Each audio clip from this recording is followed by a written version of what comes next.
To Wild Conversations. I'm George Buman, and the topic of this week's episode is on asking the ever important question, why? That simple three-letter word is an incredible gateway to us understanding, finding incredible wildlife encounters around us wherever we go. And so we're going to cover why the question itself is important, how we use it as a tool to figure out what's happening, why we're seeing what we're seeing, and then also as a way to link us to our natural surroundings in a more deep and profound way. So it's really important to ask the question why. And the reason why, in my mind, is that it's a bit of a doorway. It is a pathway to us finding something new in our surroundings, even if it's a place we've been for a really long time, maybe our whole lives, but we've never stopped to observe something and ask a question about it. Children are known forever to be asking why, and sometimes they wield it like an automatic weapon. Why? No matter what you say, they're always asking why. But I think that is a hallmark of an active mind, a learning mind. And we can learn something from that as adults, that we get so used to the patterns we fall into in life and going to work and taking care of the to-do list that we block out a lot. And so I, as an educator and a guide here in Yellowstone, when I hear someone ask the question why, it does my heart good, because it tells me that they are in fact there in the present moment with me, with the environment, with the animals and the plants and all the things that are there for us to experience. And they've gone the next step to process that in their own mind and ask some questions, inquire, be quizzical. And this is really part of our hardwiring as a species. All the way back to our hunter-gatherer ancestors, we needed to be able to establish cause and effect, to figure out where the next meal might be coming from, the best place to put our shelter, our home, best place to keep our families safe.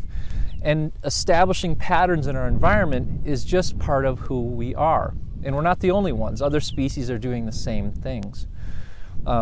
It's also one of these questions that really doesn't have an answer. The answer to the question why in the highest sense is unanswerable. Not unless you could interview that raccoon or you could interview that squirrel or that tanager, would you really get the answer? But by asking the question, we're shooting for that higher ideal of digging a bit deeper into something than we heretofore have done. So it helps us draw attention to something special, unique, that stands out. And that is very personal to us too, because the person you might be standing right next to didn't ask that question at all. They were thinking about something completely different. For example, on a class I was teaching out in the park a few years ago, we were standing on the edge of the road at the confluence of the Lamar River and Soda Butte Creek.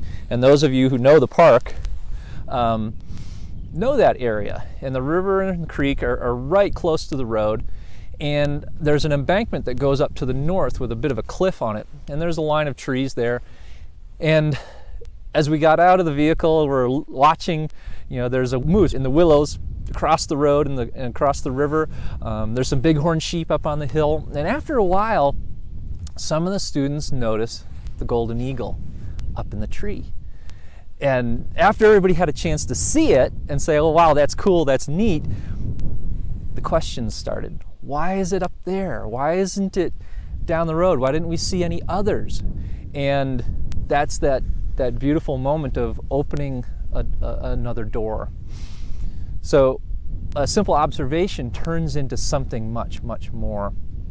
And as we were standing there, one of the reasons why may have sailed right into view as we were standing there. To back up, that particular perch tree that bird was using has been used for years, and a lot of times it's the exact same limb. So to me, why is that one tree year after year after year and that one limb so important to these golden eagles? What if that tree fell down? What would they do then? What if that limb fell off?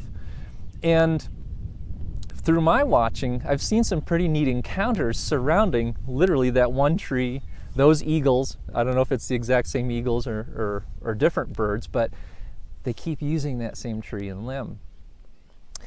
It just so happens that the tree is positioned slightly upstream of the confluence area, further east.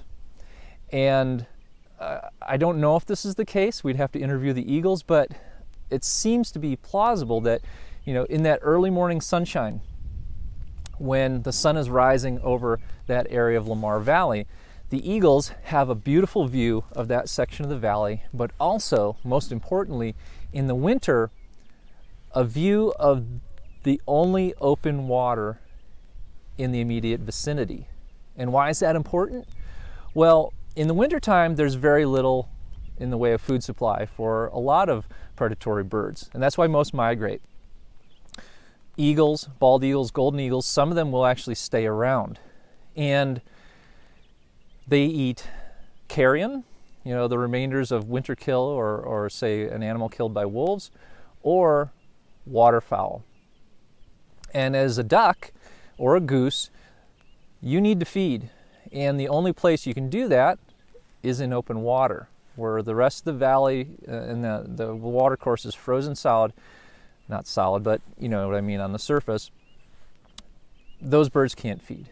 So they have to risk going into this small area of open water. And who's watching them? Well, the eagles. And the eagles perch in a way that as that morning light comes over, I could also definitely see how that light would be shining on their backs toward the birds, perhaps the waterfowl, that is, perhaps even blinding them a little bit to what the predator might be doing.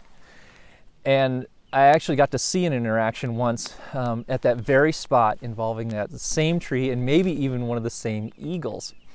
And I happened to have a group of journalists out with me one day, and we dropped all but one of them off to photograph some bighorn sheep. And the gal who didn't have a good camera, she stayed with me, and we went to the nearest pullout, which happened to be right there at the confluence.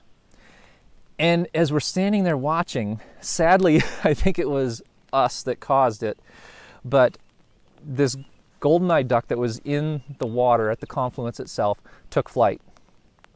And immediately as it took flight, so did the eagle. The eagle dropped off that perch, shoo, right down on water level and right up behind that bird. And in the beautiful, saturated, warm light of early morning, you could see those orange-yellow talons just come down and sink right into that duck. And it proceeded to wheel around and then land on the other side of the river and start to eat it. It was an amazing sighting. So back to the original scenario, here I've got these students, they're finally asking questions, well, why is that eagle there? And we've only seen one golden eagle so far, and this has been it, and it's staying right in that tree. Well, as I mentioned, a bird flew in. As we were literally standing there, this duck flew in right below us. We were standing on the edge of the road, right above the river, and this golden-eyed duck landed right in front of us. And so it's the eagle, us, and then the duck in the water.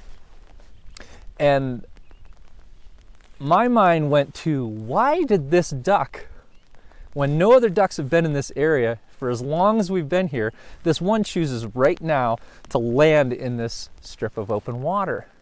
Well, my supposition was that it was using us as a defense mechanism. That by virtue of us being there, the eagle, and we were a big group, the eagle wouldn't attack the duck. And so lo and behold, I was feeling a bit cheeky, so I said to the group, gang, I think this duck landed here because we are offering a measure of safety from that eagle up there. So let's all move our spotting scopes and camera tripods and go downstream about 60 or 80 yards and see what this duck does. And sure enough, as we did that, it was literally only about a minute, maybe two, and that duck swam right down beneath us and started feeding again right below us. So not complete 100% confirmation, but very suspect that this duck chose to move with us in the face of that eagle being present there. Why don't those wolves go chase those elk? They've walked right by a whole bunch of elk or bison, and they haven't even started a chase. Don't they want to feed? Aren't they hungry? Well, here again, why is so important. The question why helps us dig deeper into what we're seeing. So those wolves, as a potential answer to that, again, we still are having a hard time answering it in the truest sense, but we get some ideas when we know that those wolves live here. They probably know every group of elk in the area. They know every bison, and they know that some of these, and most of these, are too strong to be taken down. So they're going to keep traveling. They won't waste their energy. There might be another group of animals over the ridge that they could feed on. So what you see can be taken at face value and move on. That happens so much here in Yellowstone. As tourists come by, they see something, check it off the list, and keep moving. But for those who slow down and ask the question why, you're in for some real treats. And again, you're building your own library of understanding. It's starting to rain here, sorry. And I've got my COVID cut going. I'm sure a lot of you haven't been to the barber in a while either. But, to slow down long enough to ask those questions, and then turn the camera lens, in essence, toward yourself. Why did I stop here to take this photo?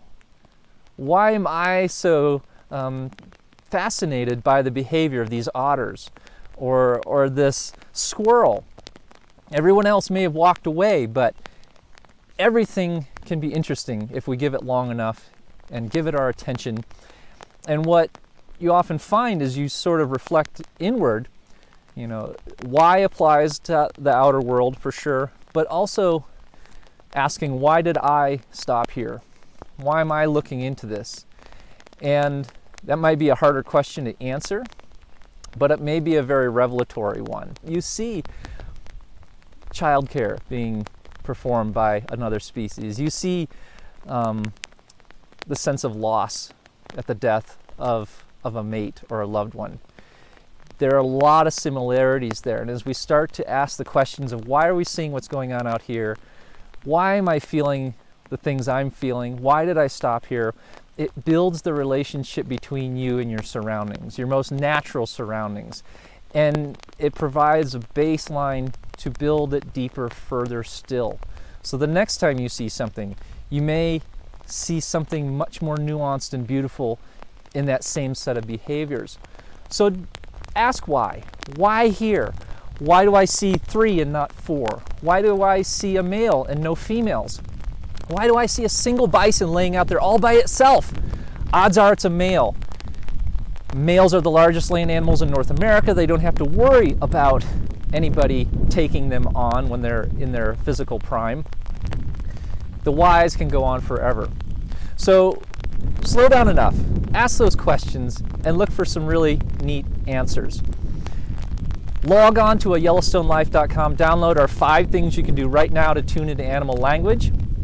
Like us on the link here in YouTube if you're watching on YouTube, and subscribe, I should say. Like us if you're watching on Facebook, and join us here again next Thursday, 5 p.m. Mountain Standard Time, for another wild conversation.